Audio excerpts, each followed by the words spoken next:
Hello and welcome to the Organic Gardening Podcast. I'm Sarah Brown and I'm joined by my friends and colleagues from Garden Organic, Chris Collins and Anton Rosenfeld. We've got a great episode this month with lots of practical advice on looking after your fruit trees and summer seed sowing. Yes, July is still a good month to get sowing to keep that veg coming. Chris tells us how he's dealing with horsetail weed, and we pick Anton's brains on aphids, potato blight, and that irritating little thing called a flea beetle. Earlier this year, Chris met Jekka McVicar, the queen of herb growing.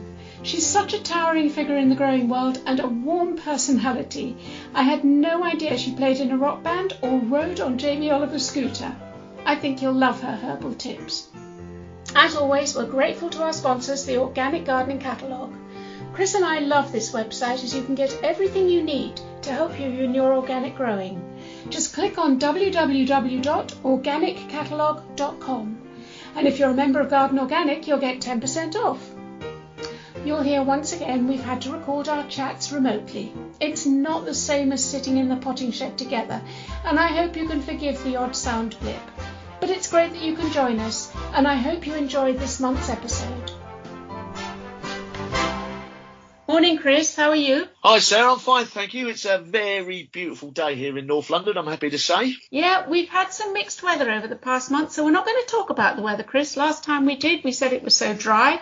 And then what happened? The heavens opened. So it's either one or the other at the moment, isn't it? I know. But I adore the month of July. You know, I live in the country and I'm surrounded by fields. And when I look out, these fields are golden with ripening barley and wheat. They're stunning. And the trees now are majestic with their deep green shade underneath.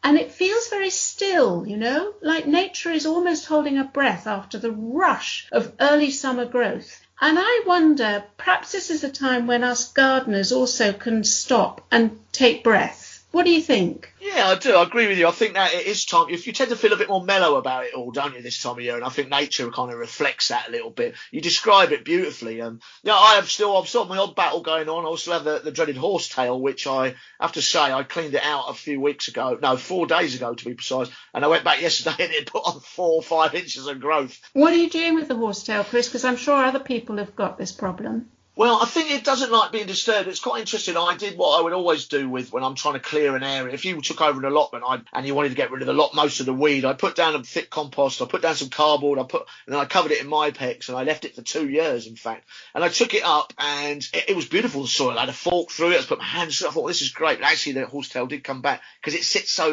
deep in the soil. But what I've noticed is it doesn't like being disturbed. So I'm just pulling it, and then I'm putting it in a compost bin at the bottom for just specifically pernicious weeds. But I reckon maybe the answer might be to make tea with it. What do you think, Sarah? I totally agree. I would put it in, rather than a compost bin, I'd put it in a bucket or a big tank or something like that, and I would drown it. We know that horsetail is a very good source of silica.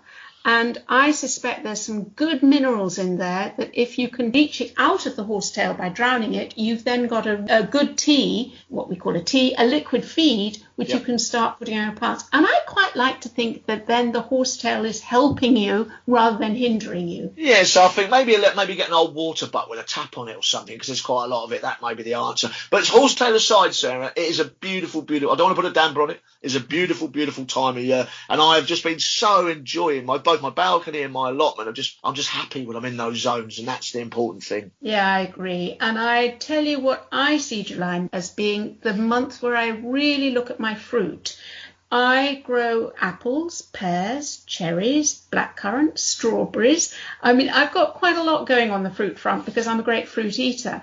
And July is really quite a busy month. So these are some of the jobs that I'm going to be doing. First of all, apples. I'm going to be thinning out all those little tiny fruits. I have to say it's my least favourite job because it feels all wrong. You look at an apple tree that's got all these fruits on it and you think, fantastic. But actually, if you leave too many, you'll get just a whole load of rather small apples. So you get lots of small, hard little apples rather than a few nice big juicy apples, basically. That's the point. Exactly. So the plan is to thin out each cluster and get it down to ideally just a pair. Then you'll have decent sized and healthy fruits to eat and store. First line of attack is take out any little fruits which are diseased or malformed. Take them out straight away. And then take out the smallest ones in the cluster and the ones which are hidden from the sun. So by the time you've done that, you should be left with just 2 perfect fruits to ripen. And you can also do it with pears. There is a nice little video showing you exactly how to do it on the Garden Organic YouTube page. Now, while I'm doing that, I'm also checking the apple tree for any signs of this serious disease called powdery mildew. It's a fungal disease. It affects apples and it can also infect pear, quince, peach, even medlar. You'll know it straight away because it's got a silvery grey powder which coats the stems and the leaves. Cut it out straight away. When you cut it out, cut it into a bag because these fungal spores will get spread in the wind. So snip off the stem and leaf back to a healthy part of the branch as you go around the tree.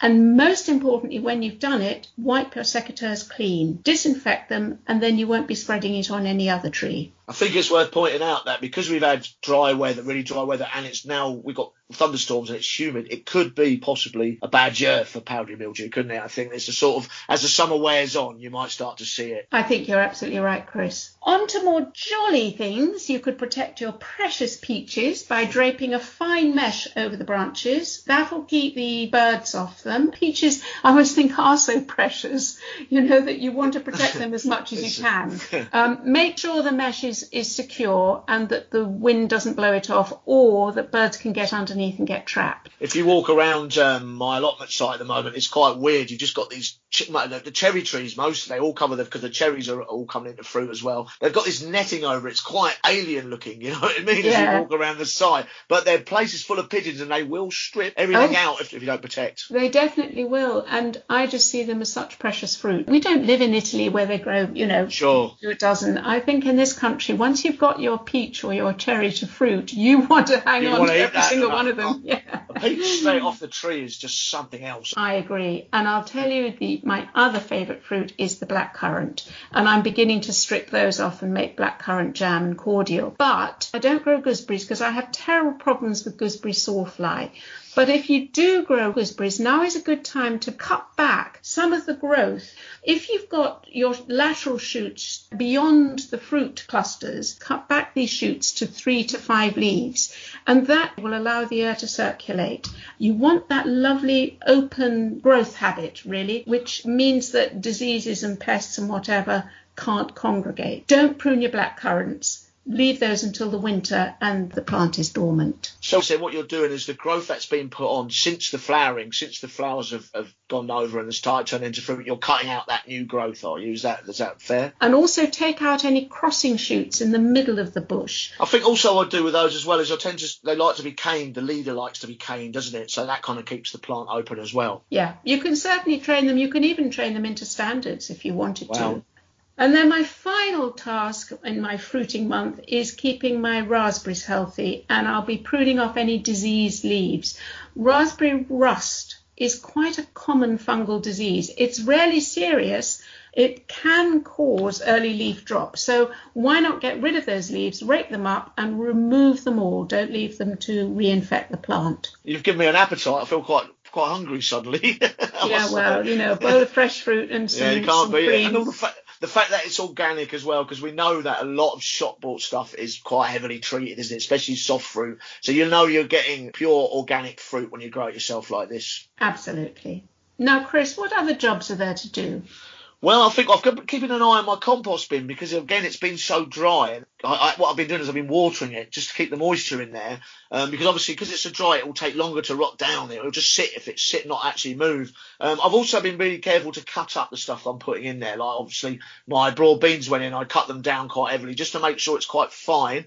I can't turn it because I moved it the other day. I tend to turn with my hands. And I moved it the other day and I had a little family of slowworm in there. So, fantastic. I feel quite parental, actually, now suddenly. Because it's such a nice treat, isn't it? now and again you get a little treat. And so, but I am keeping the moisture on it, and I am trying to put in the stuff as fine as possible to make it break down and not just sit there because of the dry weather. That's a good tip. Are you sowing? I've sown my winter veg. I've got beetroot, calabrese, Swiss chard and kale all sown and ready to go. I am exactly. You just pretty much named the stuff I'm going. I've got a lot of cauliflower here as well. That's quite small plants in cells. I'm constantly sowing salad plants. I've had difficulty with the salad plants this year. They've not enjoyed this hot, dry weather. And because I was out the game in April, I wasn't irrigating as much as I should.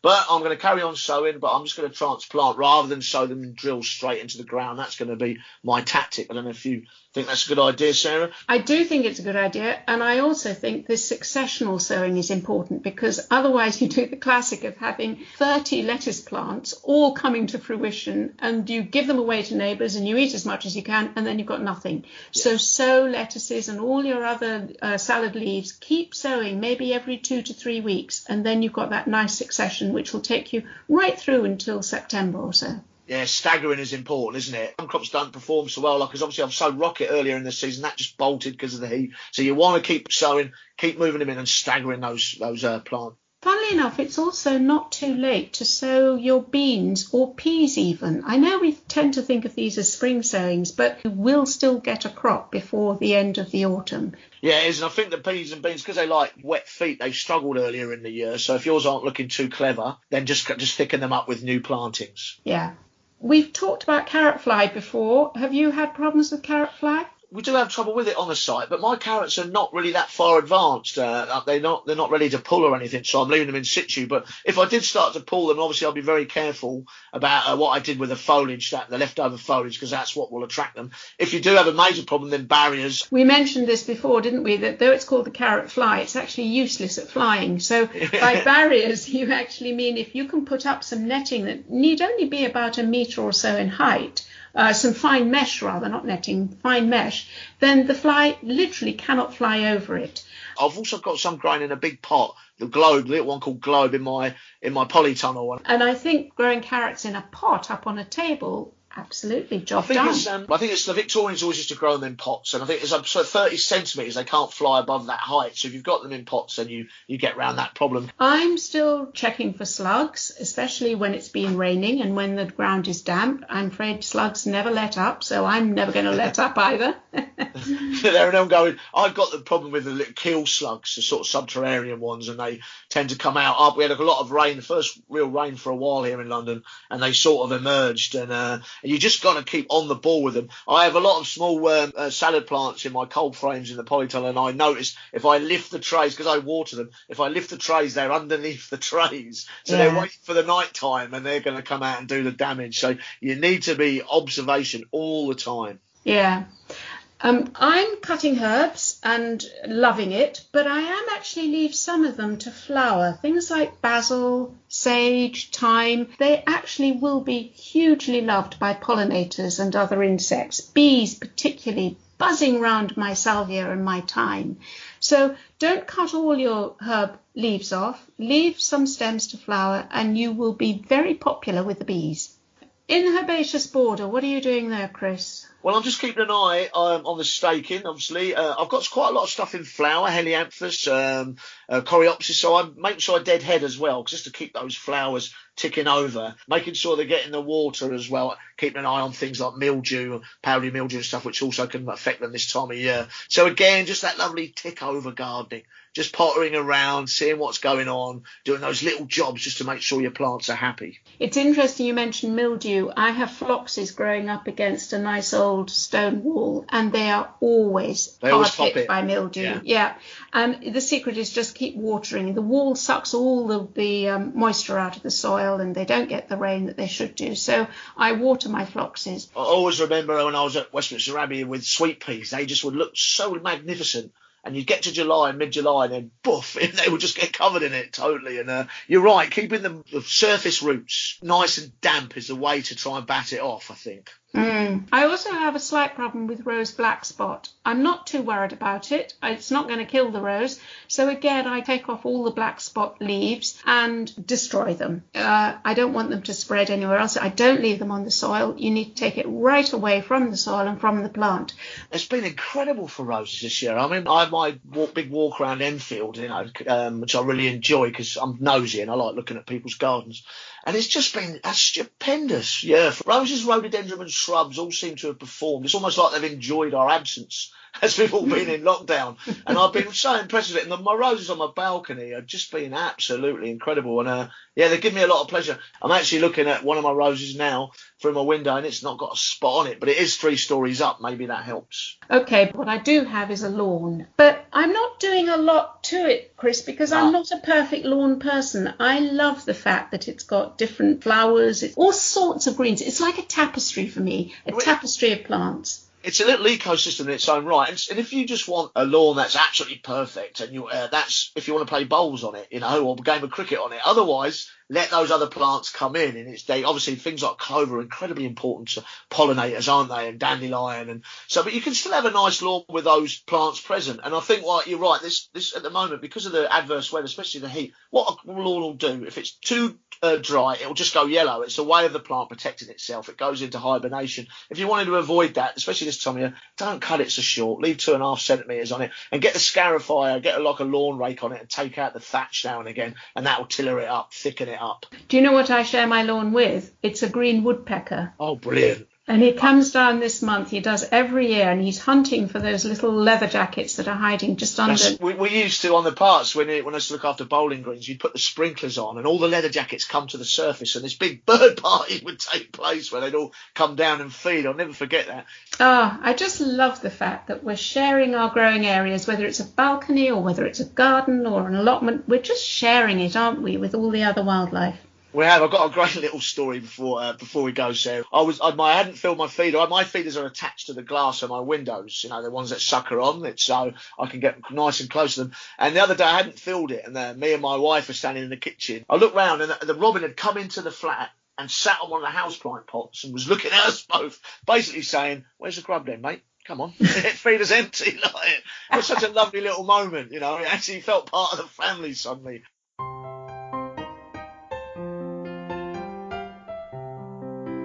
Our interview this month is with Jekka McVicar. Jekka revolutionised the herb growing in this country, making these precious plants accessible and teaching gardeners how to grow them. She set up her own herb farm in the West Country, which is open to the public to visit and attend courses. She's won numerous Chelsea and RHS gold medals and has written countless reference books on herb growing and cooking. Chris went down to meet her one cold winter's day. Well, I'm here with Jekka. Finally invited me up to Jekka's farm. Very big privilege for me. We're having a cup of rosy on a rainy day. It's really nice to be here. It's an amazing place. I've just had a walk around with you. I suppose I should ask a little bit about the background of Jekka's farm, how it all began. It began because Mac was working in space. Was it? Yeah. And I was at home with just born and a 1-year-old. And I was thinking, what can I do from home? Because he was gone 3 months. I had no family backup, and I wanted to do something other than just white bottoms. And a girlfriend of mine, this absolute true story, came through the door and said, "Jekka, I'm doing an Elizabeth David recipe. Can I help myself to some French tarragon from your garden?" So I said, "Yeah, go and help yourself." And I thought, you can't buy French tarragon anywhere. This is 1983. Wow. And it wasn't available in the shops. You couldn't get hold of it anywhere. There was no fresh herbs in the shops. So that's not long ago. No. No fresh herbs and hops. And garden centres had parsley, sage, rosemary and thyme, and that was it. And my garden had parsley, French and curly. French tarragon, not Russian. Apple mint, spearmint, peppermint, chervil, dill, oregano and oregano marjorana, sweet marjoram. All of them, because my grandmother was a cook. My mother was a fantastic cook, but more so a fantastic gardener. Right. And she had a vegetable garden. We were totally self-sufficient in fruit and vegetables. And herbs were her, if you like, the notes in her orchestra. Right. And so that set the whole thing in motion. I had my own herb garden. Yeah. And so I'd been writing lists that day of what I could do from home. I'm a professional flautist. I can make things, I love cooking. But it was just Ruth coming in and saying, can I have some French taro? Wow, that's what triggered it. And I suppose if you were saying back then, there weren't herbs in the shops, etc. So the demand wouldn't have been massive to start with. Was it a long build-up, the business? No. Quick. Far too quick. By the time he'd come back, we'd got the Vegman's van, and my first clients were local health food stores, a garden centre, and Fortnum and Masons. Wow. So some big names straight away then. Yeah, because they couldn't get fresh herbs. They didn't exist. I suppose in these day and ages where we're actually spoiled for choice all the time, Yeah. it's quite hard to imagine, isn't it, in a way? Yeah. But I was so determined because the only herbs for sale in those days were the ones in yoghurt pot. Do you have any, I know there's a big one talking about modern trends, do you have any sort of thoughts on medicinal plants? Because everyone kind of seems to be talking about that at the moment. Yeah, I was brought up with herbs as my primary source of medicine. Okay. Mum never ever admitted to being a herbalist, but she would automatically give me herbs for basic everyday remedies. And I think we need to take responsibility for our own health. Being an oldie and coming up from the end of the war, where rationing was just ending as I was growing up, Mum made everything so that we could eat everything. She would give me things like dill for hiccups. She would give me chamomile if I had a sore tummy. And we can give ourselves those things. So natural remedies, basically. No fanfare, nothing like that, just simple natural remedies. Exactly that. If you've got indigestion, have a cup of tea made with mint and fennel seed. Right. And especially if you're over 55, you shouldn't just drink straight peppermint because that will it gives you more indigestion. Right. So this is information we should be getting out there, I suppose, a bit more. Yeah. But I suppose in a way we are battling the pharmaceutical industry or all that kind of thing. Of course, and we're not allowed to say what will heal what. It is changing very fast. Kew have done some fantastic research. They were researching into lemon balm, Melissa, in the treatment of Alzheimer's. They found it didn't have any effect on Alzheimer's, but what they did find out is fantastic for people suffering from stress. So if you're a stressy person, have a cup of lemon balm tea. Yes, it tastes a bit like stewed vegetables, but it doesn't matter. We can bear that. If it de-stresses us. Exactly. If it de-stresses you, then it is absolutely superb. Yeah.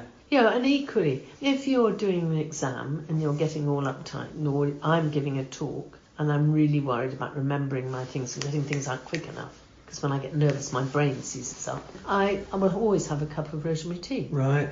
Which is fantastic. It's a calming effect. No, it brings everything to your front end memory here.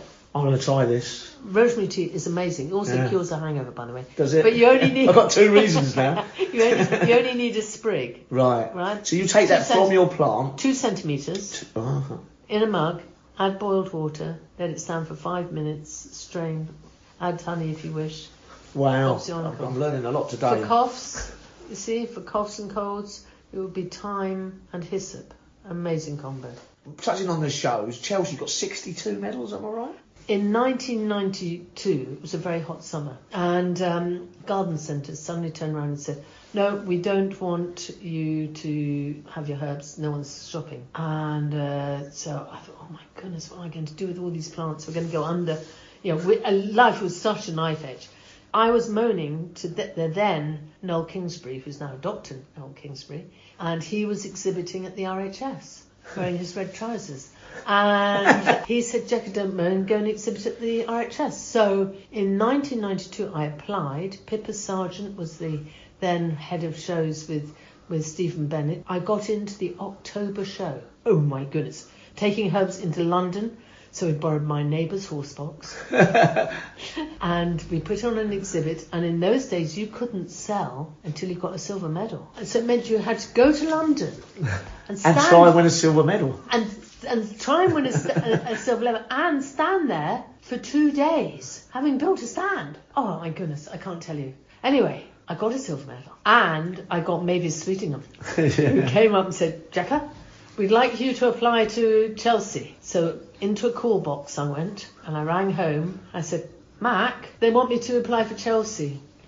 And Mac said, oh, I don't think you can. What about the children? I said, you don't say no to Mavis. And Mac's your husband, I must point out. Yeah. And that was it. That was the whole start. So I then changed from just being wholesale and doing shows. I've got 62 RHS gold medals. Wow. 14 from Chelsea, and I got the Lawrence Medal for my 2009 Chelsea exhibit. Because that's a lot. I mean, I do shows here and there, and I know how intense they are and how much work goes into them. So that's a lot of work, isn't it? It's gone into those medals. A lot of work. And so that, in a way, I should imagine you were quite pioneerial again. Actually, you were blazing the trail, weren't you? Well, it was blazing a trail. I was the very first organic stand. Yeah. So I was going on to my next question. Really, is I know you're very, very organic, but very important to you, isn't it? Hugely. So where does that come from? What was? I read Anne Balfour's book and Lawrence HDRA. Mr. Hills, our founder. That's it. I understood about the importance of being part of the chain.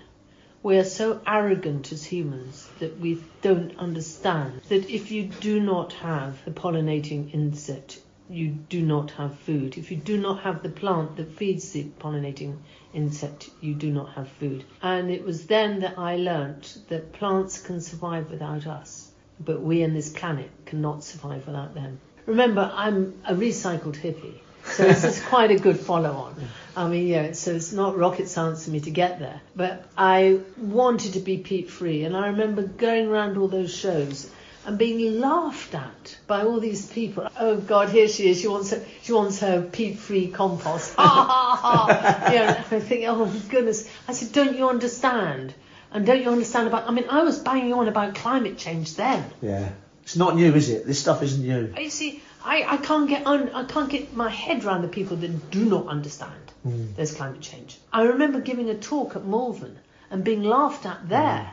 Where they said, no, I wasn't talking about climate change, I was talking about weather. And I was saying, no, you've got to realise, I didn't show you, I have kept records here. Wow. And have done ever since I've been here. You know, and I can tell you how much warmer we are than last year. Wow. You know, I mean, I've got all the records. Being part of that cycle, you look at the cycles of the weather. But what we have now is we have more. Yeah. When I started in horticulture, we had rain. You know, that sort of hazy rain thing.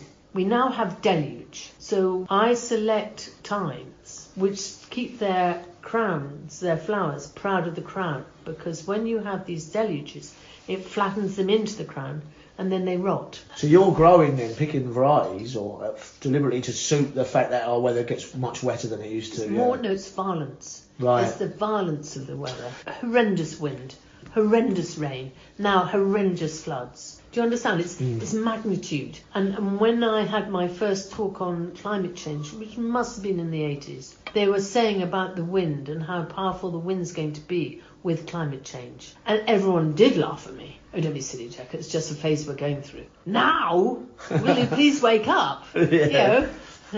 So do you think horticulture's taking this on board? Do you think the future of horticulture is going to be a lot different? No, I don't think they've woken up. Don't you at all, no? I think there are a few gardeners who have taken it on. Yeah. And understand, because they're out in it every day. The small nurseries have taken it on because they're surviving in it. Yeah. But I think big horticulture, because it's so big and it can be moved around the world, then they are not noticing. They're not understanding also about soil, about renewing the soil, about the soil being the engine of the garden. Part of my whole cycle thing is, you have got to treasure soil. Yeah, it's our foundation, isn't it? Well, which is also, you mentioned on it a minute ago about supermarkets mass producing herbs. What difference between what herb you produce and a herb they produce? Can you tell me a little bit about that? Supermarkets will grow herbs, and it's an amazing technique. From seed to sale, it is 28 days. I mean, just think about that. Yes, yeah. I'm still in prop in 28 days, and I'm not even potted up. You've got to realise the perspective of this. It's a huge skill, but they're not designed to grow in your garden. So you're getting what you call, a soft plant. It's been mollycoddled. So it's almost like, it's grown up in Buckingham Palace and then it gets out to the real world. It's that sort of analogy, isn't it, in a way, that it's been mollycoddled. It's in hospital. Yeah, exactly. More than Buckingham Palace. Right. Buckingham Palace is really rather nice. I'm doing Buckingham Palace down here. Yeah, but I've been there. I walked up the stairs. So hospital's a good analogy then. It's come from this intensive care. Exactly that, yeah. Right, yeah, that makes sense. Yeah. But actually you stopped exhibiting in 2009 and then you had played a big role in obviously looking at the people coming through. Yes. And how's that looking to you, this new generation? Is that Nurseryman. Do you think it's a dying art in many ways? No, I think it's prohibitively expensive to set up a nursery. I think it's nearly impossible to make a living. You see, each nursery will have its unique collection.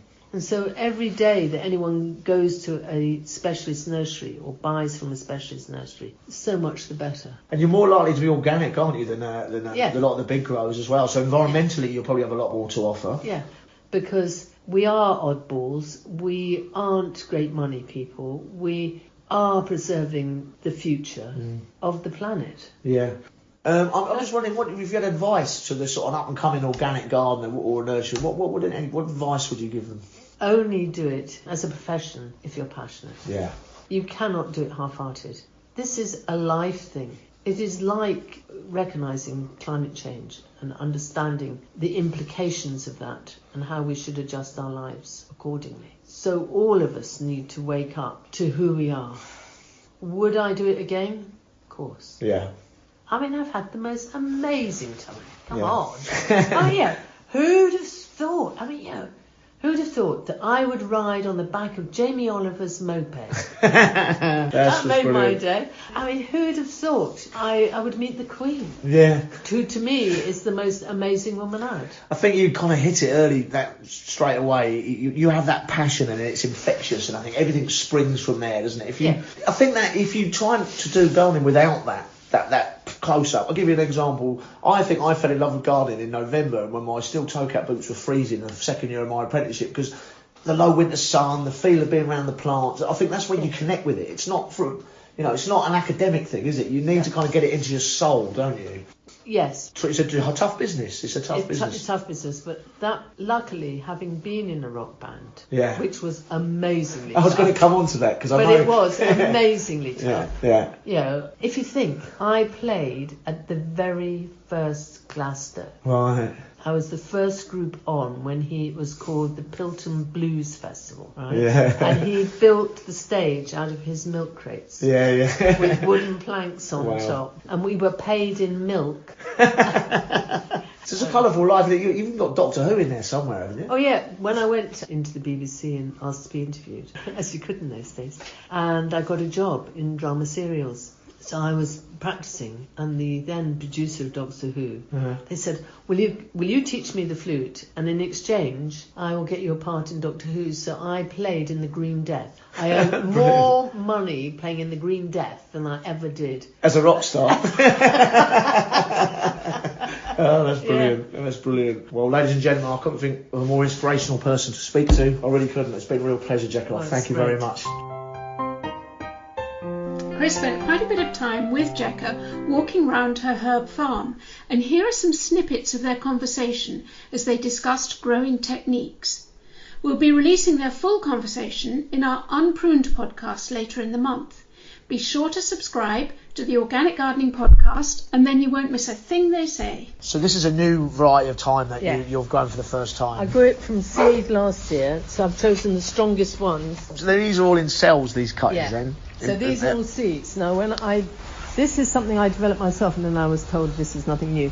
I propagate under mist, and I've got a heated bench here, and it's heated to halfway. Okay. And what I wanted to do was put my seeds and my cuttings on at the same time. I didn't want to, because I've got things going through all the time. Yeah. And I worked out, if I covered my seeds in perlite... I see the perlite there, yeah. Which is the white volcanic waste stuff, rather than the vermiculite, which holds water. This doesn't. The seeds I could have on at the same time as cuttings, and it reflects the light, so we get really good germination. So it reduces damping off, basically. Exactly that. Yeah. Okay, exactly that's interesting. This is one of my new ones. This is Jekka's Autumn Pink. Autumn Pink, right. And it has flowered, I'm not kidding, it has flowered since October. And I've had a flower on there all the way through the winter. All the way through the winter. I mean, for winter colour then, that's got massive potential, has it? No, it's not just... It's for me, for nectar plants and my bees. It's so important to have a winter nectar. Amazing. So you've got 5 raised beds here of thyme alone. So how many varieties are in here then? I've only got about 60 of my 70 odd. Is that all? And if you want to hear the full interview with Jekka and join Chris as he walks around the herbarium with her, it'll be in our next Unpruned podcast later this month. Don't forget to subscribe, then you won't miss a thing. So now it's time to open the post bag, and I'm joined by Hannah. Hi, Hannah, Anton, and Chris. Hi. Hello, Sarah. Hi, guys. Hannah, you've got our first question. I have, yes. So someone's contacted us and said they'd like to grow rocket, but when they tried last year, it got ravaged by tiny beetles. So can we tell them what they are and how they manage them organically? Anton, is that something you can help with? Well, this beetle is the flea beetle. What you tend to notice first of all is that there are lots of little holes in your leaves of your plant. We notice it most in rocket because we like to eat the leaves. It's not so much of a problem perhaps if you're growing something which is a bit bigger, let's say you're growing calabrese or broccoli or something like that, because basically the plants just tend to grow through it. The way to recognize these beetles is they're just a couple of millimeters long. They're shiny black beetles, but the thing that really stands out is if you touch them, they jump like a flea. So that's the really sort of definitive way of noticing that you've got flea beetle there. I must admit, I'm a big believer in trying to make things easy for myself, and I struggle to grow rocket in early summer just because for two reasons. One, that it tends to bolt very quickly, and that's in response to the days getting longer. So if you plant rocket after the longest day, it's much less likely to bolt. But secondly, it's just it really does get a lot of problems with this flea beetle earlier on in the summer. So I actually tend to grow rocket more as a sort of late summer or even as a winter crop, just because you've got so many other things growing over the summer. Chris, you like rocket in your salad bowl, though, don't you? I absolutely love rocket. I'm a rocket fanatic, it has to be said. And normally I have great success with it. It's rocket by name, rocket by nature, isn't it? It certainly puts a shift on once it's happy. But this year, I have to say, I've been devastated by flea beetle. Also, it's funny, Anton referenced it there. I've had trouble with it bolting as well because it's been so dry. And I think the plant's been weak from the start and that, so the flea beetles come along and cleaned up. But what I've done is I do have a netted polytunnel, and I've just been growing it in troughs in there. And that in there, it's been fine. So because it's netted, I've had no problems with it at all. So I've had that to fall back on. I'm now starting to grow it again. I tend to grow rocket all year round if I can, or as much of the year as I can. So what I'm going to do now is I think I'm going to grow it all in cells in like a compartmentalised seed tray.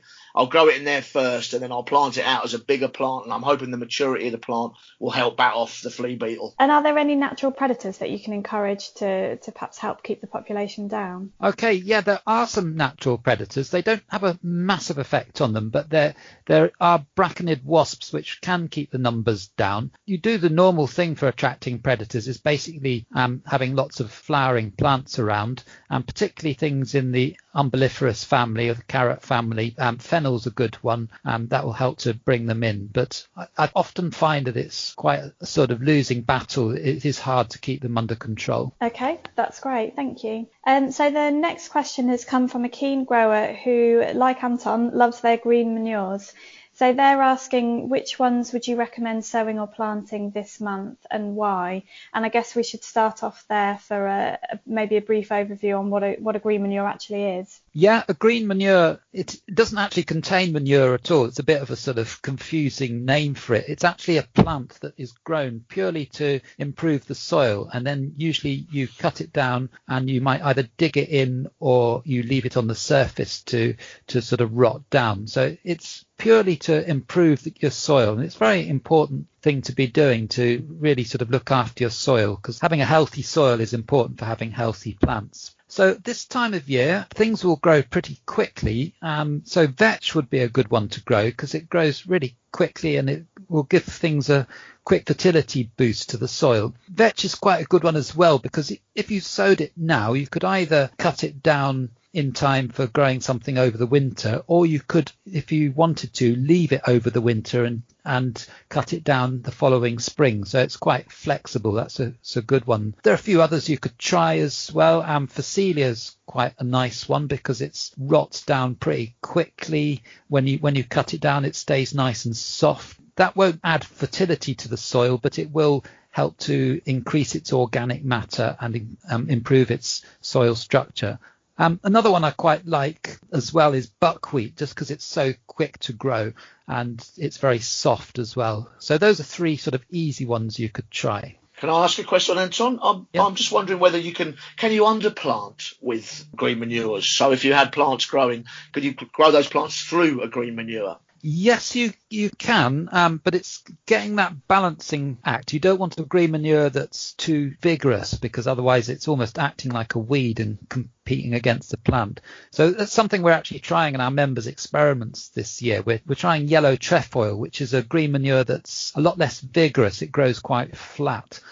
So we're growing those under our French beans. And what will happen is when you harvest the French beans, the yellow trefoil will already be growing there, ready for the winter to protect your soil. Brilliant. It's really useful because I know I certainly struggle, and I think probably a lot more newer growers will do too, that you get all built up for the growing season, and as you start to harvest things, you kind of don't then think ahead. So it's useful to know that there's things that we can start putting in now as that soil becomes bare. Thank you. So the third question is all about potatoes. So someone's contacted us and said that their potatoes were doing really well this year, but since the recent rain, they've noticed the leaves are getting brown blotches on them. And can we help? Is it the dreaded blight, or is there something else going on here? Chris, is that something you can help with? Well, I've noticed some brown blotches on my potatoes actually, but they were before the rains, and I kind of always keep a little bit of an eye on it because I know there is blight on my allotment site. But it also I mean, I dug in some compost before I planted the potatoes, but I didn't put any potash down. So I'm wondering whether it might be a fertiliser problem as well. So at the moment, I'm just keeping an observation on it. If I do think it's blight, I would probably intend to dig them up, and then I'll probably not want to put them on the compost heap. I'll be nervous of that. Maybe Anton could tell me a little bit more. Yeah, I'd agree with you, Chris. It's not necessarily blight. I mean, potatoes get all sorts of brown marks on the leaves, and it's quite likely to be nutrient deficiency just because it's been so dry. So even if there are enough nutrients in the soil. Does the dryness mean that the potatoes are not taking up the fertiliser? Exactly, yeah. It takes a little bit of experience to sort of recognise the difference between blight and a nutrient deficiency. It's probably good to look at some photos on the internet. It's probably the easiest thing to do. I would say blight has got a slightly more sort of greyish tinge to it and the sort of marks are about the size of a penny and often close to the edges of the leaves. But have a look at some photos, because once you get your eye in, it's quite easy to notice the difference. So if you decide it is blight, what's the plan of action? If it is blight, what I would be doing is having a good look on a regular basis, and it's really a question of how much is there. If it's more than about sort of 1 in 10 of your plants have got it, I would certainly be cutting down the leaves. And what people tend to do is leave the tubers in the soil for about a couple of weeks, because that allows the skins to set, and then they're less susceptible to being infected by the blight fungal spores. It is actually okay to put the leaves in your compost, because they will just dry out and the fungus will die. But don't put any infected tubers into your compost, because they will grow into infected plants in your compost bin and be a source of blight. I suppose also it's important that you don't grow potatoes on that bit of ground. Again, the old rotation is an important part of it if you think that blight's been in that soil. That's right. I mean, surprisingly, actually, blight doesn't survive in the soil, but you might have tubers left which are infected. So yes, it is good practice not to be growing potatoes for about the next 4 years. There really is good practice. Okay. So can I just check, the infection starts in the leaves. So if you do have blight, you'll first see it in the leaves, and it may just be that your tubers are unaffected yet, so you can cut down the leaves. And you were saying to leave the tubers in the ground for a couple of weeks. Do you then expect them to regrow healthy plants, or is that just to make it easier to dig them up? It's just to make them easier to dig them up. The tubers won't be ready to regrow into new plants, no. Okay, so on to our last one, and this isn't really a question, but perhaps a point of discussion. We've had a lot of people contact us saying they've had trouble with aphids this year, and I know it's something that we've experienced at home. Is anyone else finding the same? Are they particularly prevalent this year? Oh, I think it's been the year of the black fly. I've never seen so many black fly in my life. I think they've enjoyed this sort of warm spring. My broad beans, which I took out a couple of weeks ago, actually at the end, after I pulled them up, my hands were black with black fly. It was unbelievable. And I kind of waited. I remember posting something on Twitter with a picture of a ladybird larvae on the plants, saying, oh, these troops are going to sort this out for me. But the infestation was so massive, I actually had to lift the plants in the end. I do have quite a few on my runner beans as well, and I'm keeping a careful eye on that. But I am resorting to an organic spray, which is always a last resort for me, to be honest with you. I prefer to leave it to nature. But I wonder whether anyone else has had this incredible infestation of black fly this year. You're not going to like this, Chris, but I found that my broad beans, I grow field beans as well. And I mean, often I do get a problem with them, but I just don't seem to have a problem. I'm going to send you some of mine, Anton. There's no need to gloat, Anton. Having said that, in my glass house, I was getting quite a few green fly on my peppers, and I was, like you, Chris, thinking, well, should I be using a soap spray or not? But over the last couple of weeks, I've noticed quite a few they're sort of swollen up aphids with empty shells, and they've been parasitized by it's a tiny little black wasp. They're really small to see. If you look carefully, they dance around and then inject their eggs into the aphids. And what happens is that the larva of the wasp lives inside the aphid and eats its way out. And then just like something out of a horror film, isn't it, really? It is like a horror film. And if you actually look on the empty shells of these parasitized aphids, you can see a little hole where the adult wasp has chewed its way out. So it is just like something on a horror film. And this has basically cleaned up my aphid problem. I've just got a load of empty shells. I've still got a few aphids left, but there's not that many left anymore. For the organic gardener, that's the perfect outcome, isn't it? It really is. Yeah. Basically, if I've now got that wasp keeping control of those aphids, whereas if I sprayed them all with soap spray, there wouldn't have been any sort of food for that parasitic wasp. Sarah, have you had much of a problem? Well, I did in the earlier months, but now in July, I have to say my aphid population seems to have fallen off quite a bit. I have watched the ants farming the aphids. I've watched, the ants climbing up the tree and keeping the aphids happy. That was on my cherry tree particularly. They loved the new soft growth on the cherry tree. But there is something about July where I think the numbers drop off. And I don't know if you guys have noticed this. It is actually a well-known phenomenon that we don't actually understand very well yet. And we do see that numbers of predators and parasites really do increase in July. There's also these fungi which infect aphids as well. They're called entomopathic fungi, and they are just disgusting. If you thought the thing about the parasitic wasp was gross, then just have a look on the internet about these. I'm just wondering whether we shouldn't X-rate this podcast, Andy. Parental advisory. It's interesting though, isn't it, that nature always comes up with the answer. The fact that there's been because I've noticed there's nowhere near as many black fly on my runner beans as there was on my broad beans earlier in the year. So numbers must be decreasing because the infestation was so big. So maybe you're right, things come along and they naturally balance that out. But it has been a bumpy year for the black fly. I'd say that nature has the answer, but it doesn't seem to have any manners or decorum. No. Sarah, you casually dropped something into your comment about ants farming aphids. Tell me what you mean by that. That sounds interesting. Well, what happens is the ant really likes the sweet secretion which the aphid gives out. When the aphid is eating the plant, it can't actually absorb all the cellulose from the plant. It's trying to get to the protein of it, basically. And it will secrete the waste matter as a kind of sweet, sticky fluid. It's rather charmingly called honeydew. Scale insects do the same thing. And ants adore the sweet, sticky fluid, so they will look after the aphids because they want that sweet fluid. So by farming them, I mean they will allow the aphids to come into their nest. They'll keep them safe from predators. And if the aphid has the nerve to fly away, then the ant will actually bite off the wings of the aphid. So there's this weird sort of codependency relationship between the ant and the aphid. And you can take your pick as to which one you're going to deal with first if it's a real problem. Both will hate being blasted by a jet of water, a strong jet of water. And in my case, on my cherry tree, what I did was I wrapped grease bands round the base of the trunk, and that stopped the army of ants going up the tree and looking after the aphids. It's fascinating. It's all this life that goes on in small scale that you don't even realise half the time. It's really fascinating. Absolutely, Hannah. And of course, the birds are loving it because they've got all that insect life on which they can feed. So it is that wonderful interdependency, that chain of existence that's so fascinating about watching in a natural organic garden. Fantastic. Well, thank you all.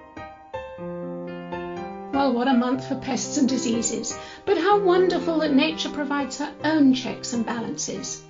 I hope you're enjoying your own growing adventures and you're already picking your own super healthy organic fruit and veg. Thank you for listening. Now don't forget, when you turn off, subscribe to the Organic Gardening Podcast, and you've got 2 exciting episodes ahead of you. The full interview of Jekka and Chris walking around her herb garden, and in August we'll have Mark Diacono, an ardent organic grower and a chef, who chats with Chris about his time working at River Cottage. Until then, bye for now. Our thanks to our sponsors, the Organic Gardening Catalogue, and to Kevin MacLeod for providing the music.